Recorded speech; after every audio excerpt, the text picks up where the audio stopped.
메이저리그 전경기 리뷰를 한눈에 오늘의 MLB 이제 네이버 프리미엄 콘텐츠에서 만나보세요. 안녕하세요, 연우입니다. 안녕하세요, 도상현입니다. 자, 오늘 새벽에 저희가 들려온 소식이었습니다. 이 김하성 선수가 깜짝 부상, 그것도 사실은 뭐 코멘트를 달자면 좀 황당 부상을 당했다라는 소식이었거든요. 네, 저도 보고 믿기지가 않았습니다. 김하성 선수가 이 한국에 있는 기간 동안 이 빙판길에 넘어지면서 오른손을 다쳤는데 그게 이제 가운데 손가락에 인대, 힘줄이 파열이 되면서 수술까지 받았다는 소식이었어요. 그래, 이제 부상을 입고 지금 뭐 소식을 들어보니까 부상을 입고 애틀랜타로 이제 넘어가서 이제 주치의에게 수술을 받아서 이제 최대 5개월까지 4개월에서 5개월까지 이탈을 한다라고 얘기를 했으니까 지금이 지금 1월 20일이잖아요. 1월 19일이잖아요. 그러면 이제 4개월, 5개월 하면 만약에 더 늦어지게 된다고 했을 때는 6월에도 복귀할 수 있는 그런 이제 좀 최악의 상황이 좀 연출이 됐습니다. 사실은 재활 기간이 2주 가량은 최소한 필요하다는 걸 고려했을 때는 6월이 아니라 이 후반기에 복귀까지도 가능한 시점입니다. 이 다친 손의 부위가 왼손이면은 상대적으로 큰 문제가 아닌데 오른손의 중지라는 건 내야수로서 김하성 선수가 이제 오른손 송구를 하잖아요. 그렇죠. 송구에도 불편이 생길 수 있고 타격에도 영향을 미칠 수 있는 부상이기 때문에 이 재활 기간이 어느 정도나 줄일 수 있을지가 좀 변수가 될 수 있을 것 같아요. 그렇습니다. 어쨌든 김하성 선수가 이번 시즌을 앞두고 애틀랜타와 재계약을 하면서 1년에 2천만 달러에 재계약을 하면서 이게 우리나라 돈으로 했을 때 295억이니까 사실 저렴한 금액은 아닙니다. 그런데 이 FA 3수를 선택한 게 뭐 애슬레틱스의 4년에 4,800만 달러 이런 장기 계약 오퍼도 있었지만 재수를 선택한 게 올해의 가치를 증명해서 다시 FA 시장에 나가서 큰 계약을 따내겠다. 사실은 이런 목적이었잖아요. 사실은 계약 당시에는 절대 나쁜 선택이 아니었어요. 왜냐하면 애슬레틱스의 제한이 4년에 4,800만 달러인데 1년에 2천만 달러면 거의 절반에 가까운 금액을 1년 만에 벌어들일 수가 있다는 거잖아요. 만약에 재수를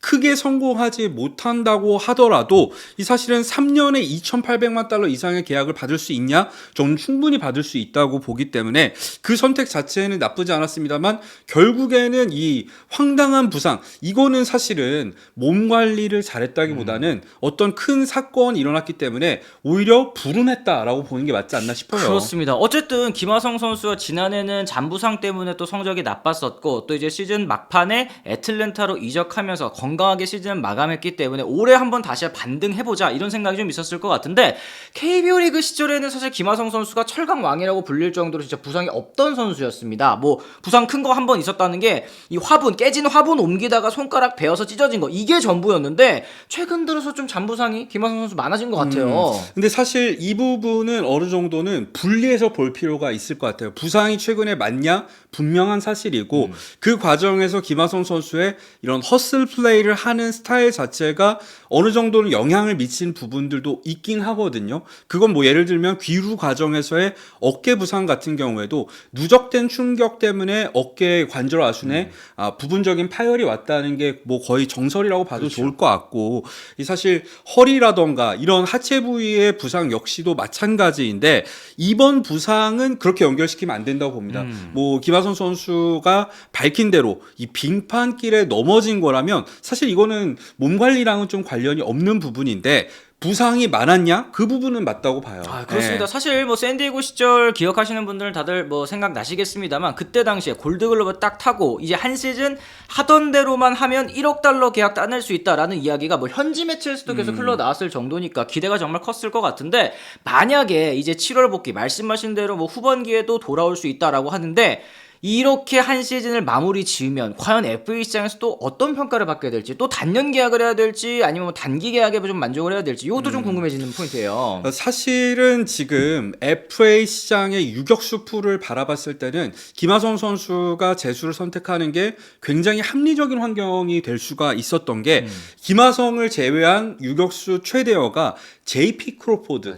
사실 시애틀에서 이제 하락세의 성적을 기록하고 있는 크로포드 말고는 유격수 대체제가 사실상 없는 상황이었기 때문에 김하성 선수가 이 사실은 부상 이전의 기량을 회복한다면 또 한 번의 대박 계약을 노릴 수가 있는 상황이 됐는데 반 시즌이라고 하면 확실히 한 시즌을 뛰었을 때보다는 이 상대적으로 김하성 선수에게 불리한 조건이 된 거는 맞다고 할 수 있겠죠. 구단들 영입하려는 구단들 입장에서도 또 올해와 비슷한 그런 포지션에서 김하성 선수를 생각할 수밖에는 좀 없을 것 같긴 합니다. 그런데 일단 뭐 애틀랜타 입장에서는 진짜 뭐 갑작스럽게 날벼락 맞은 느낌일 것 같아요. 1년에 2천만 달러가 사실은 뭐 애틀랜타 이번 겨울에 돈 많이 쓰긴 했지만 애틀랜타 입장에서 사실 큰 투자를 한 거거든요. 그렇죠. 애틀랜타 입장에서는 이 지난 시즌 가장 큰 약점이었던 유격수 보강을 위해서 이 단년 계약이긴 하지만 2천만 달러라는 큰 금액을 김하성 선수한테 투자를 한 건데 만약에 부상이 장기화돼서 전반기에 돌아오지 못한다면 사실 계약 금액의 한 절반 정도는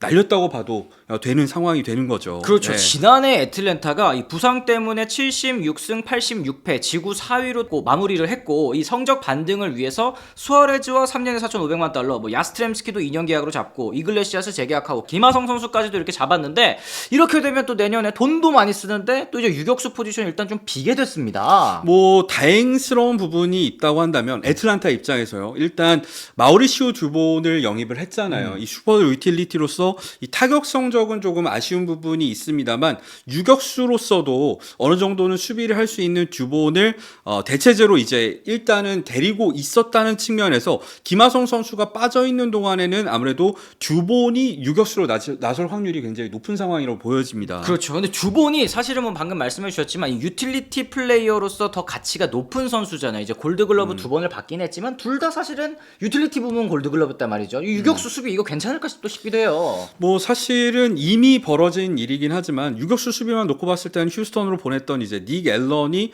좀 더 좋은 카드인 건 맞습니다만 김하성 선수의 복귀 시점이 어느 부분이 되는지에 따라서 듀본이 팀에 남아 있는 게 후반기에는 더 도움이 될 수도 있다고 봅니다. 아, 그렇습니다. 뭐 애틀랜타는 애틀랜타고 여기 이제 추가적으로 이 대한민국 대표팀 WBC 대표팀에게도 사실 좀 큰 타격일 수밖에 없을 것 같습니다. 앞서 송성문 선수도 옆구리 부상 때문에 WBC 대표팀 못 나간다. 일단 3루에 이탈이 좀 생겼고 여기에 김하성 선수까지 빠지면서 유격수 포지션에도 좀 공백이 생겼어요. 그렇죠. 내야에서 가장 중요한 두 포지션에 지금 공백이 생긴 상황에서 이 WBC 국가대표팀이 이번에야말로 1라운드를 통과하고 토너먼트로 가기를 원하는 상황에서는 확실히 큰 악재가 연달아 벌어지고 있는 느낌이 듭니다. 그렇죠. 네. 뭐 김하성 선수의 대체자로 넣으면 NC 다이노스의 유격수 김주현 선수가 있기는 하더라도 어쨌든 메이저리거 유격수가 나오는 것과 좀 이제 차이는 어쩔 수 없이 있을 것 같다 생각도 좀 듭니다. 근데 뭐 당연히 뭐 가장 속상한 건 좀 김하성 선수일 것 같기는 해요. 그렇죠. 사실 재수라고 저희가 앞서서 말씀을 드렸습니다만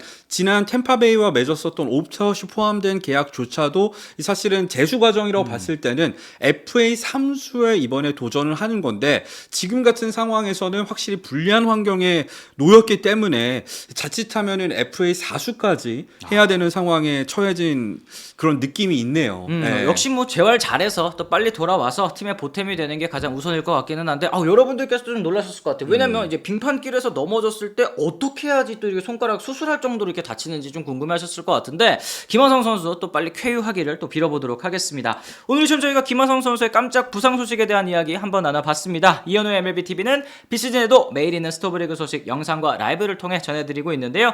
저희 채널을 구독하시면 하루 동안 있었던 모든 메이저리그 이야기 받아보실 수가 있으니까요. 비시즌에도 계속 찾아주시길 부탁드리겠습니다. 저희는 또 다른 소식을 통해 다시 돌아오겠습니다. 지금까지 시청해주신 분들 모두 감사합니다. 고맙습니다.